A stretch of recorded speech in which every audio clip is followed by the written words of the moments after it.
Hello mga chess fanatics! Welcome pong muli sa panibago nating coverage patungkol sa isang exciting na chess tournament.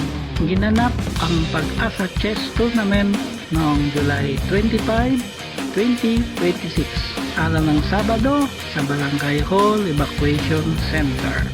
Online ang registration para sa mga players at pagsapit ng 8 AM, nagbigay pa ng isang oras para sa late registration at confirmation ng individual players. At pagsapit ng 9 AM, official nang nagsimula ang tournament.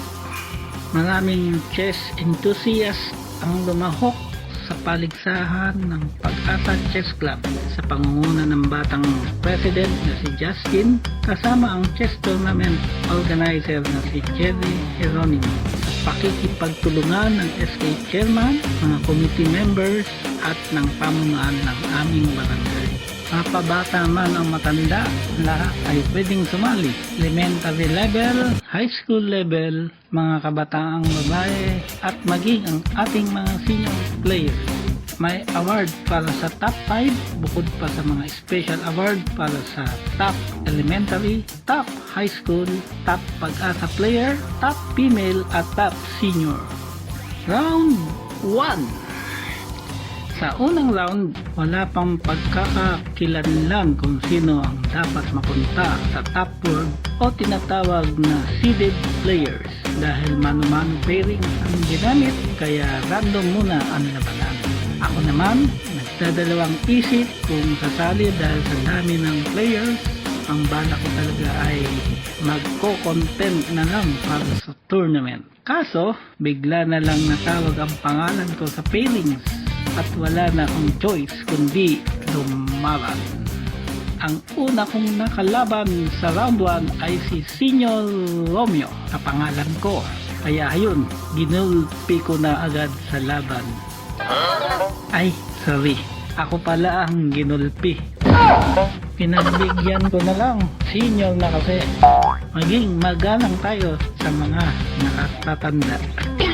Round 2. Board 1, nagharap si Senior Nick na may hawak ng puting piyesa laban sa top player ng binangonan na si Marlon C. na dumedepensa gamit ang black pieces. Sa mga exchange ng piyesa, umabot ang position sa rook and knight with pawns para sa black laban sa two knights and pawns para sa white. Mas maganda ang position ng black. Sa huli, sumuko ang white. Sa board 2, nakaharap ni Senior Romy na may white pieces ang veteran player na si Mario, isa ring malakas na player. Matatandaan na naging champion si Mario sa David and Telma's Cup Chess Tournament na ginanap din sa Pag-asa na aking inorganisa noon March 2025. Sa kanilang laban, umabot sila sa endgame na may tig 2 bishop at mga pawn. Sa huli, sumuko ang white matapos mawalan ng tempo ang king na nagresulta sa isang mahirap na drawing position sa endgame. Sa board 3, napalaban naman ang senior player na si Jun na may white pieces laban kay Ernest, isang rated player mula sa binangonan. Mula opening hanggang middle game, cramp ang posisyon ng black. Ngunit pagdating sa endgame, nagkaroon ng blunder ang white na nagbigay ng pagkakataon sa black upang may panalo ang laban. Sa board 4, na ipanalo naman ni veteran player Jeron A ang black pieces laban sa binatang si Vincent kahit na siya ay naatake sa laro.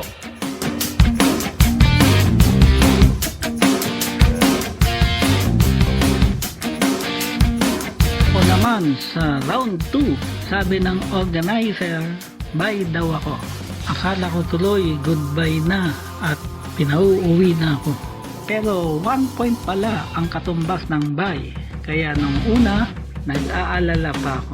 Kung huli, sabi ko sa organizer, baka pwedeng bye na lang ako hanggang round 7.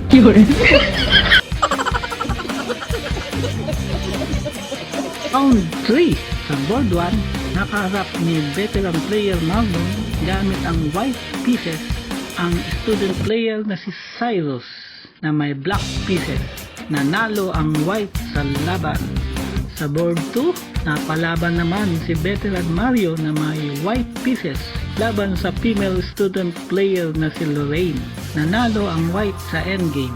Sa board 3, gamit ang black pieces, nakaharap naman ni Jose si rated player Ernest sa endgame. Pareho sila nagkaroon ng pagkakataon para sa phone promotion. Ngunit nangibabaw ang posisyon ng black dahilan upang sumuko ang white sa huli.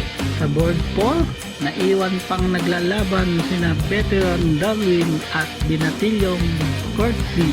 Hawak ni Darwin ang white pieces, lamang sa oras, lamang sa posisyon at patuloy na umaatake. Nang umabot sila sa crucial time, lamang ang white sa oras na 2 minuto laban sa 22 segundo ng black, pero biglang nabaliktad ang sitwasyon. Sa halip na white ang manalo, black ang nagwagi sa laban.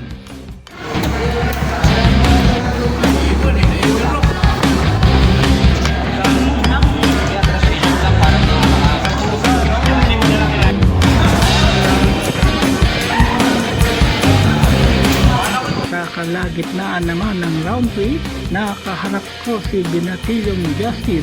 Hawak ko ang white pieces at sa pagkakataong ito ay panalo ko ang laban. Round 4, nagharap ang unpredictable player na si Jose gamit ang white pieces laban sa rated at veteran player na si Marlon na may black pieces. Nanalo ang white sa laban. Sa board 2, sa labanan nila Courtesy at Mario, naging mahigpit ang kanilang laban hanggang sa umabot sa endgame. Sa huli, na naigang white. Sa board 3, hindi ko na naabutan ang laban ng dalawang elementary players. Pero sa awarding ng top elementary, may hawak ng black pieces at nakakuha ng trophy.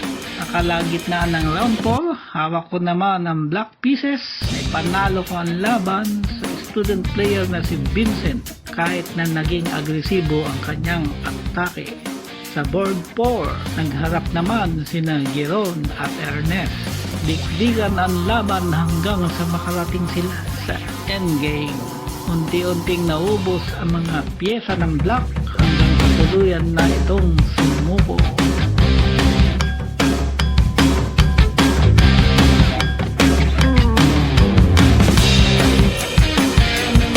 Round 5.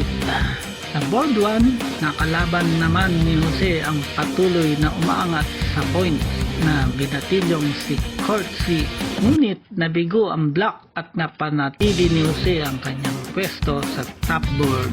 Sa iba pang result, sa board 2, nanalo si Marlon sa laban nila ni Senior Romeo. Nanalo rin si veteran Darwin sa laban niya kay binatilyong Lloyd D. Nakaharap naman ni Lorraine, naka white pieces ang kapwa estudyanteng si Cyrus sa laban. Sa huli, sumuko ang black sa endgame. At ako naman, nabigo sa laban namin ni Jeron. Round 6. Sa board 1, sinubukan naman agawin ni veteran Saul ang pwesto ni Jose sa top board. Ngunit sa middle game pa lamang, sa kabila ng matinding labanan, nabigo na siya sa laban. Sa board 2, hawak ni Courtesy ang attacking pieces sa kanilang laban ni Marlon na naig pa rin ang black sa huli. Sa board 3, hawak ni Mario ang white pieces laban kay Jeron na dumidepensa gamit ang black. Sa endgame, makikitang wala ng queen ang white pero naging problemado ang black dahil sa pawn ng white na nakarating sa 7th rank. Sa kalaunan, sumuko ang black.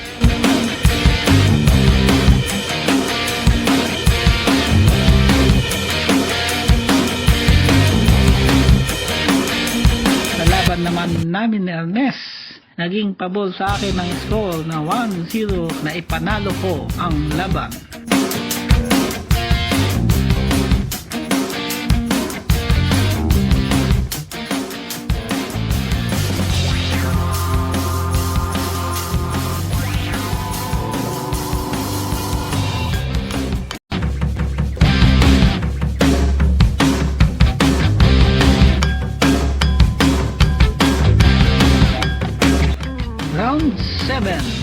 final round. Ito na ang last round. Sa board 1, nagkaharap ang undefeated player na si Jose at veteran player na si Mario sa final round.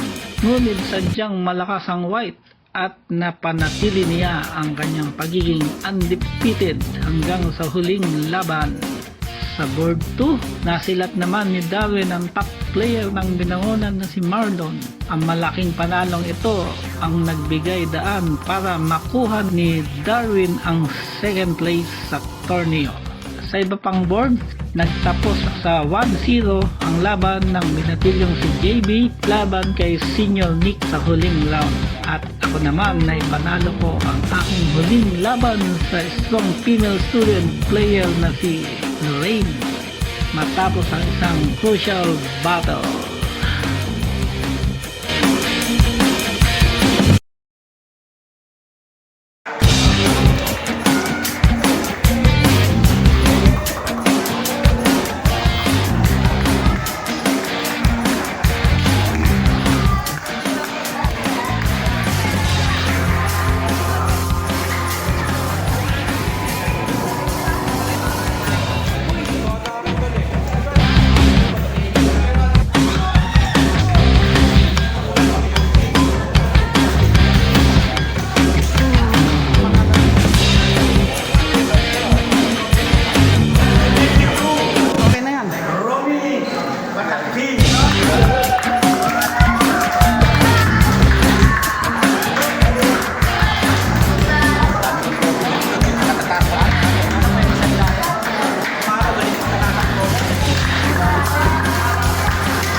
Score. Marlon Constantino. Uy. Maganda. 5.5 sir. Okay,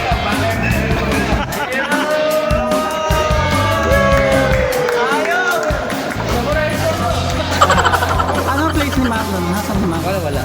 6. Panganin. Wala kasi. Ay, ako. Nakaubos ng halfway ito.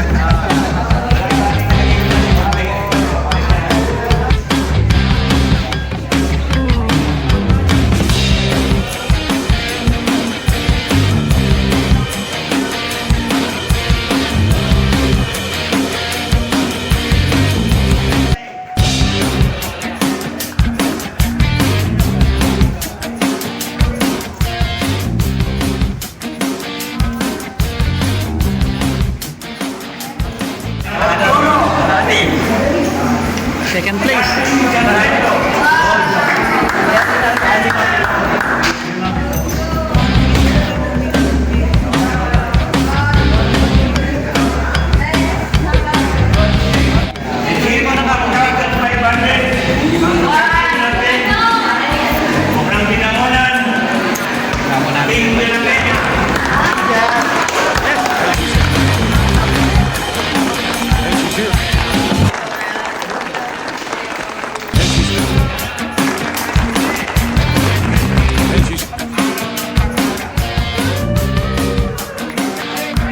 Dito na nagtatapos ang ating coverage ng Pag-asa Chess Tournament 2026.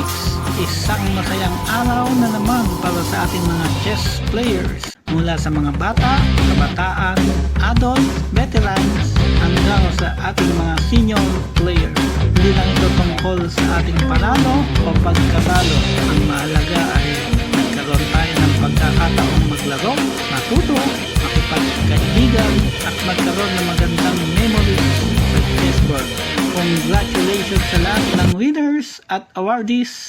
Saludo rin tayo sa lahat ng sumali at lumaban hanggang sa huling round. Maraming salamat sa Pag-asa Chess Club sa pangunguna ng kanilang president na si Justin, sa organizer na si Jerry Geronimo, sa SK, sa barangay official, at sa lahat ng tumulong para maging matagumpay ang tournament. At syempre, maraming salamat din sa inyong mga chess fanatics na patuloy na nanonood at sumusuporta sa ating chess coverage. Ako po ang inyong lingkod, Mr. SF, at ito ang inyong kaibigan sa chess. Tandaan natin, sa chess, hindi mahalaga kung ilang beses kang natatalo. Ang mahalaga, bumabalik ka sa chessboard at patuloy na lumalaban. At kung sakaling maubusan ka ng magandang move, huwag kang susuko. Baka may best move pa sa susunod na turn. Hanggang sa susunod na tournament, mga chess fanatics, good game, good fight, and keep playing chess.